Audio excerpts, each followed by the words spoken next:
दर्शकों का स्वागत है। मैं Arun Goswami, Asia news India से। जैसा कि आप देख सकते हैं, मैं इस वक्त गोविंदपुर के कुरेशी नगर में हूँ और एक मामला फिर से एक सामने आया, जो मामला को मैं पहले दिखा चुका हूँ एक बार कि इसी तरह मामला और एक बार आ चुका है। अंजुम आरा केस। अंजुम आरा में केस में जब मैंने आपको दिखाया था पिछले वर्ष के किस प्रकार दहेज के कारण उनकी हत्या कर दी, प्रशासन की इसमें बहुत बड़ी लापरवाही दिखी थी। वैसा ही मामला एक और सामने आया है यही गोविंदपुर के कुरेशी नगर में।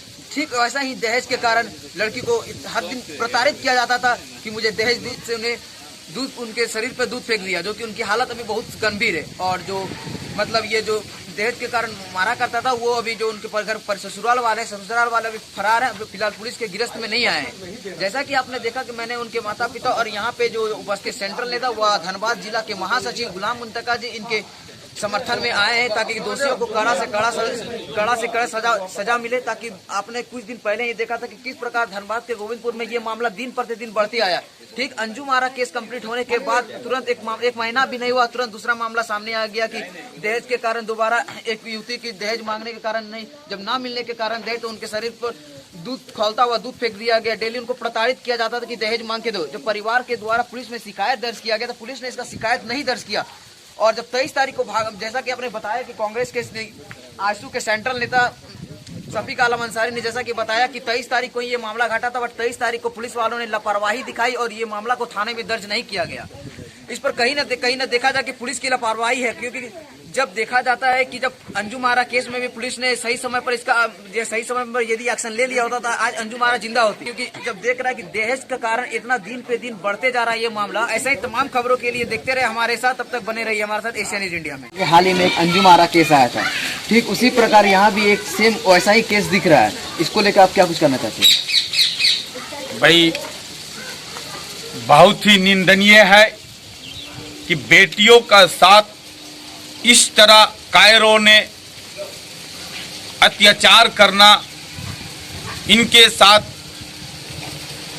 ये व्यवहार बहुत ही निंदनीय है कि एक बेटियों का साथ दहेज के लिए आप उन बेटियों का दूध से जलाना बहुत ही गलत बात है। लेकिन साथ ही साथ यहाँ मैं सर्वप्रथम देखिए, अफरोजा परवीन गायडारा, इनका शादी सोनू खान स्वर्गीय बनिया खान झरिया अंतर्गत बोरागढ़ ओपी, यहाँ मैं उस ओपी का प्रभारी का एक लापरवाही आप लोग का बीच में प्रस्तुत कर रहा हूं कि ये घटना 23 तारीख को घटा। फिर ये एफआईआर क्यों 23 तारीख को नहीं हुआ? यही प्रशासन का लापरवाही का वजह से आज हमारे गोविंदपुर की बेटियां अंजुम आरा का हत्या हो गया। मैं प्रशासन, पुलिस कप्तान धनबाद यानी एसएसपी से मांग कर रहे हैं कि अविलंब इस थानेदार पर कार्रवाई हो कि 23 तारीख को क्यों नहीं हुआ इन पर एफआईआर लॉज। 23 तारीख को इन पर एफआईआर लॉज होता तो हो सकता था ये लड़का पकड़ा जाता। आज भाग जाने का मतलब ये 100% पुलिस प्रशासन की लापरवाही है। इसी तरह अगर पुलिस प्रशासन जागे हुए रहते, यदि मुनीदी कांड में मुनीदी थानेदार यदि सजग हो जाते, तो निश्चित रूप से ये बेटियां आज जिंदा रहती। तो हमें दुख पर प्रकट कर रहे हैं, हमें अफसोस जाहिर कर रहे हैं कि आज प्रशासन निश्चित रूप से हत्या हो जाने का बाद बहुत एक्टिव हुए अंजुम आरा हत्याकांड में। तो क्या बेटियां मर जाने का बाद प्रशासन को एक्टिव होना चाहिए, या फिर मनुष्य का साथ जो है ना, इंसान का साथ इंसानियत होना जरूरी है? आप भले ही आज प्रशासन में आप वर्दी में हैं, परंतु ये ध्यान में रख लीजिए, आप जिस दिन उस वर्दी का पहला वर्दीधारी बने, जब सर्विस में ज्वाइनिंग किए, तो आपने शपथ लेते समय कहे हैं कि मैं पूरी ईमानदारी का साथ अपना कार्य का निर्वहन करूंगा। यही ईमानदारी है। घटना घटे 23 तारीख को, एफआईआर लॉज हो 26 तारीख को, ये 3 से 4 दिन का अंतराल में इन घटना का अंजाम देने वाला कातिलों को सेव करने में पुलिस लगा हुआ है। कहीं न कहीं पुलिस प्रशासन स्वार्थ रखता होगा, और इस स्वार्थ का नतीजा है कि आज बेटिया का हत्या होते जा रहा है, बेटिया को ससुराल वाले प्रताड़ित किए जा रहे हैं, और बेटिया का अंतिम में वो देखते हैं कि मौत की घाट उतरे जा रहे हैं। मैं प्रशासन, पुलिस प्रशासन धनबाद, कप्तान एसएसपी साहब से और ग्रामीण एसपी साहब से, मैं सिटी एसपी साहब से आग्रह कर रहा हूं मैं कि आप लोग निश्चित रूप से धनबाद जिला का हर थानेदार को, हर ओपी प्रभारी को निश्चित रूप से एक बैठक करके उन लोगों को एक बार निश्चित रूप से डांट फटकार किया जाए और उन लोग को हिदायत किया जाए कि आए दिन कभी भी बेटियों का साथ कहीं भी अत्याचार हुआ, अविलंब उस कातिलों को, उस प्रताड़ित करने वाला कातिलों को सलाखों का पीछे भेजने का काम करे, तभी बेटियां बचेगी, तभी बेटियां सुरक्षित रहेगी ससुराल में। अन्यथा बेटिया का साथ खतरा मंडराते हुए देखा जा रहा है। एक खतरा कुछ पहले ही जो गुजर गया था अंजुमारा, ये दूसरा आया, अब तीसरा भी आ सकता है, बट पुलिस इस पर कोई अभी तक सतर्कता नहीं दिखा रही है। देखा जाए तो पुलिस की भी कहीं ना कहीं लापरवाही है, बट आपने इस मामला को लेकर पुलिस में बात किया तो पुलिस द्वारा क्या आश्वासन मिला?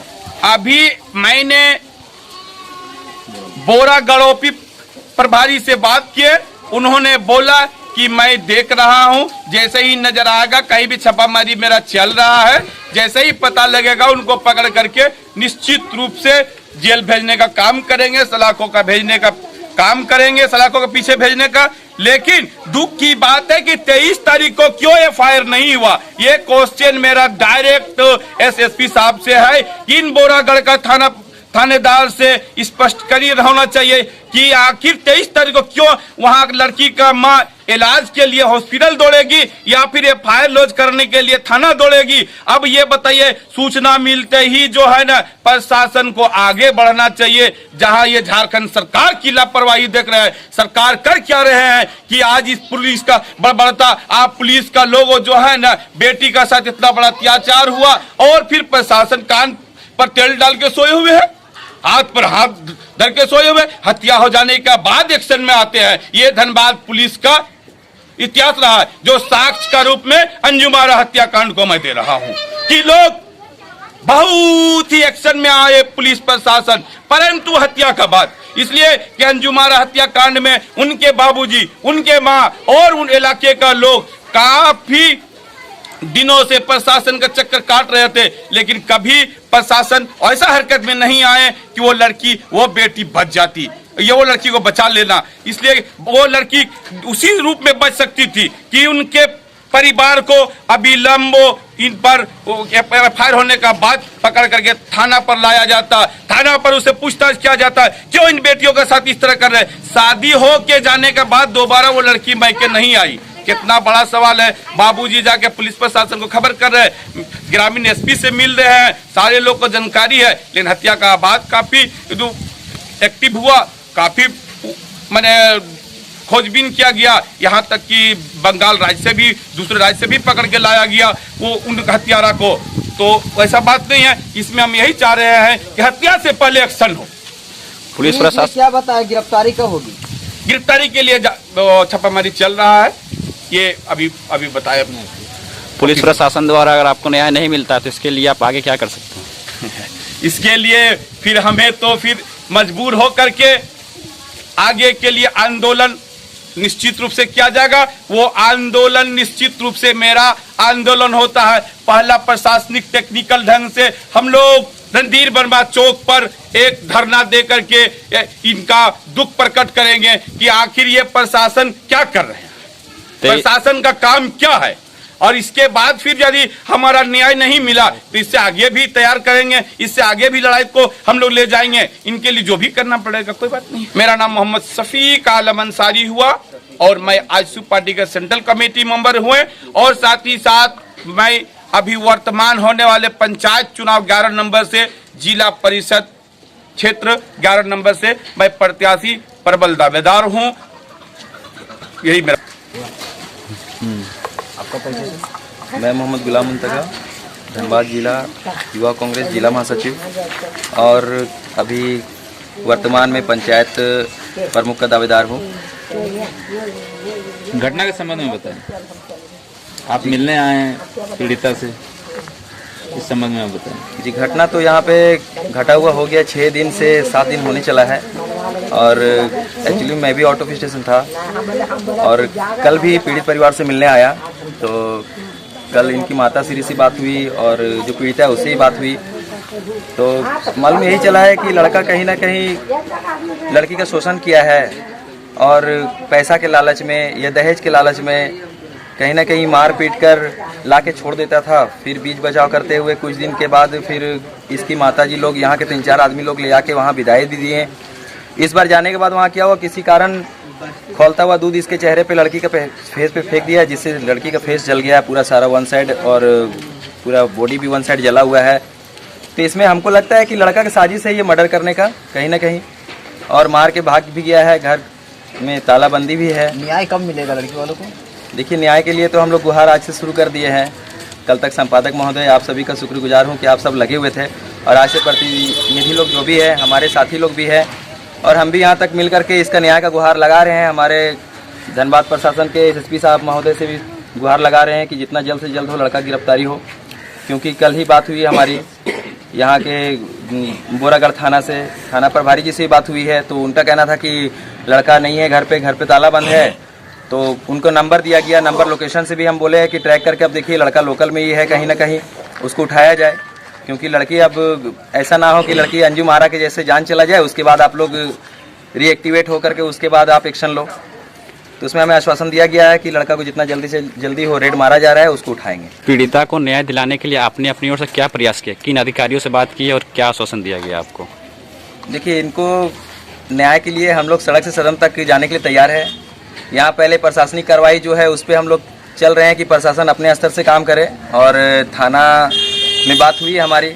अगर थाना वाले आज से 24 घंटा के अंदर अगर एक्शन नहीं लेते हैं, लड़का को अरेस्ट नहीं करते हैं, तो उसके बाद हम लोग एसएसपी साहब के पास जाते हैं। यहाँ से अगर बात नहीं होती है तो हम अपने बात को आगे मंत्रालय में भी रखेंगे, जहाँ से जहाँ तक इन लड़की को न्याय दिलाने का काम करेंगे, और लड़की को न्याय कहीं ना कहीं हम दिला के ही अपने आप में दम लेंगे। घट गया, लेकिन क्या मांग कर रहे हैं? हम मांग करें कि उसको कड़ी से कड़ी सजा हो। आज हमारी लड़की के साथ हुई है, कल किसी भी लड़की के साथ में हो सकता है। ये कैसे हुआ, थोड़ा सा विस्तार में बता सकते हैं? ये बार बार पैसे मांग रहा था हमसे भी, और लड़की को भी टॉर्चर कर रहा था। 3 बार मार चुका हमारी लड़की को। हम 3 बार अपनी लड़की को ला के यहाँ इलाज कराएं और ठीक करा के फिर हम विदा कर दिए। अपने थाना में शिकायत दर्ज नहीं किए थे इसमें? इससे पहले हम दर्ज नहीं किए थे। हम कभी नहीं सोच पाते थे कि हमारी लड़की के साथ में ऐसा घटना हो जाएगी। कहीं ना अपना नाम बता दीजिए। हमारा नाम फरजाना खातून है। आप लड़की का